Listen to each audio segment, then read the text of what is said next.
Hey everyone, today I'm going to show you how to find the Pine editor in TradingView on desktop and mobile. So the Pine editor is helpful when you want to create, edit, or add a custom Pine script indicator to your chart. So first open up the TradingView on your computer, log into your account and go to the charting area. Look at the toolbar on the right side of the screen and click the Pine icon. So this will open the Pine editor where you can enter or paste your custom script. So for this example, you can paste a Pine script for simple moving averages. And after adding the code, click Save, enter a name for the script, and save it again.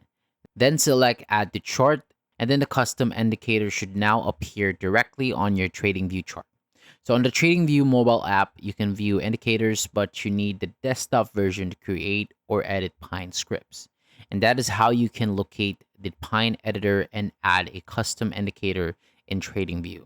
So that is all for today. Thank you so much for watching. For more videos like this, hit the subscribe button below, and I'll see you on the next video.